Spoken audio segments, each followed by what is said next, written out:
안녕하세요. 입지의 비밀입니다. 오늘은 지도를 잠깐 내려놓고 부동산 가격에 대한 이야기를 해볼까 합니다. 제가 가격에 대해 이야기하는 것은 부동산 가격이 지금 고평가다, 저평가다, 오를 것이다, 내릴 것이다를 논하자는 것은 아닙니다.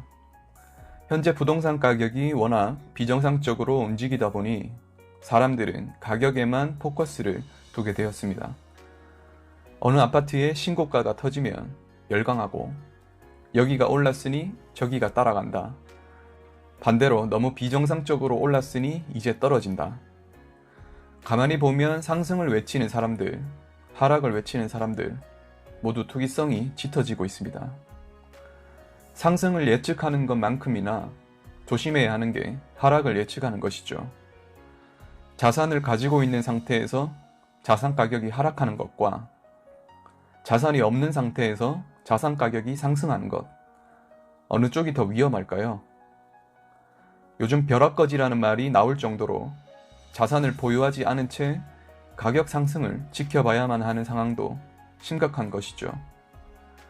하지만 상승이든 하락이든 가격 자체를 예측한다는 것은 지양해야 한다는 생각입니다. 우리는 신이 아닙니다. 부동산이든 주식이든 고점, 저점은 물론 당장 내일의 가격도 알 수가 없습니다. 아무리 많은 분석과 연구를 해도 가격을 맞추는 것은 불가능합니다. 만약 그게 가능하다면 전 세계 가장 부자는 경제학자나 통계학자 분들이 되어야겠죠.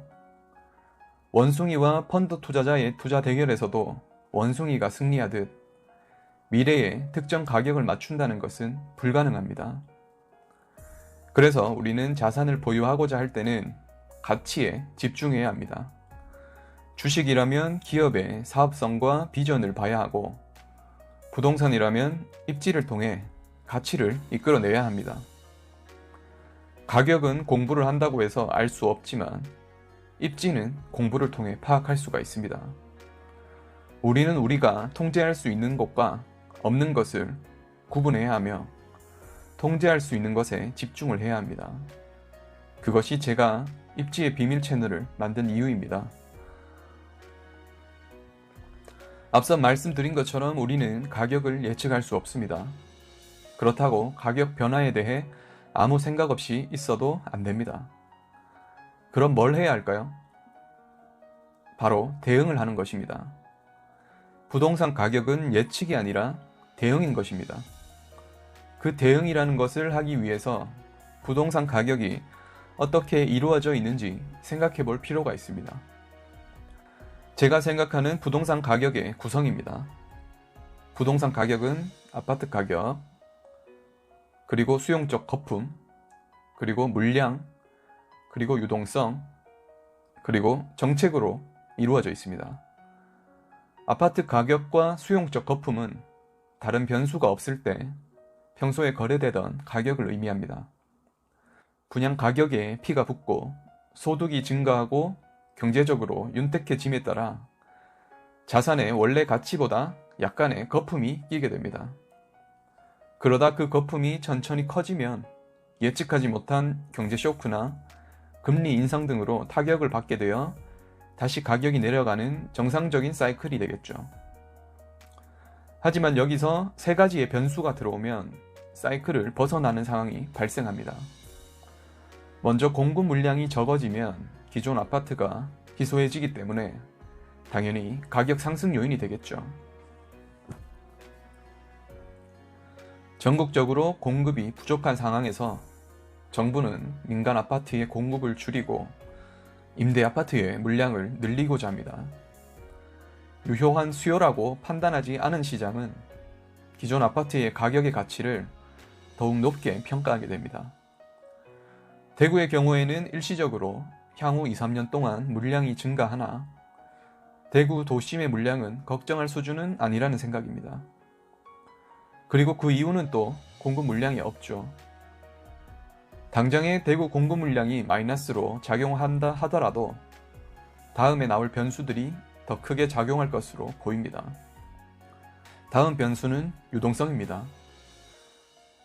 코로나 이전부터 경제가 좋은 상황은 아니었으나 코로나가 터지면서 금리가 바닥 수준이 되었죠.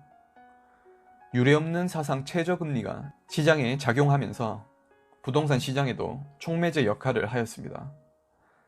여기서 시사점은 이 최저금리가 몇 년간 유지될 가능성이 크다는 점이죠. 우리나라 금리는 미국 연준의 기준금리의 영향을 많이 받는 구조입니다. 미국 연준에서는 2023년까지 제로금리를 유지한다는 입장이고 경기 부양책을 통해 달러는 더 풀리겠죠. 그럼 유동성은 계속 늘어난다는 것입니다. 물론 23년 전에 경기가 예상보다 좋아져서 금리를 올릴 수도 있습니다. 현재로선 제로금리를 유지하겠다는 것이 포인트죠. 마지막으로 가장 큰 변수라고 생각하는 정책입니다. 정부는 집값을 잡기 위해 규제 정책을 내고 있지만 정작 결과는 반대로 나타나고 있죠. 다주택자들을 잡겠다던 정책은 사실상 전 국민에게 적용되었고 전세 난민, 벼락거지 등의 신조어를 탄생시켰죠. 취득세와 보유세를 높이면서 양도세까지 높여 다주택자의 퇴로를 막아버리고 임대차 3법을 통해 전세 품귀 현상을 초래하여 전세가 상승, 곧 매매가 상승으로 귀결되었습니다. 기존에 전세로만 집을 구하시는 분들까지 집을 구하지 못해 매매 시장으로 들어와 수요를 늘려버린 것이죠. 기존의 전세, 매매 시장의 틀이 깨져버린 것입니다.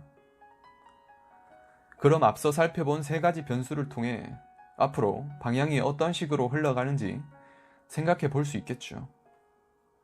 만약 정부에서 국민들이 정말 원하는 유효한 공급이 이루어진다면 가격이 조정될 수 있을 것이고 기준금리가 올라간다면 가격이 조정될 수 있을 것이죠. 그리고 전 국민이 아닌 다주택자들에게 유효한 부동산 정책이 발표된다면 가격은 떨어질 수 있겠죠. 그럼 우린 이런 발표들이 뜨는지 체크하면서 대응하면 되겠습니다. 현재는 세 가지가 다 같은 방향을 향하고 있고 한 가지 내지 두 가지가 방향이 달라지면 대응할 거야.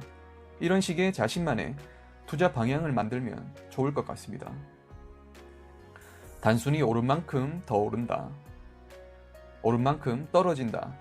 단순한 감정으로 판단하지 말고 이런 변수들을 생각해 보면서 차분하게 우리 자산을 지켜나갔으면 합니다. 오늘은 부동산 가격에 대한 이야기를 한번 해봤고요.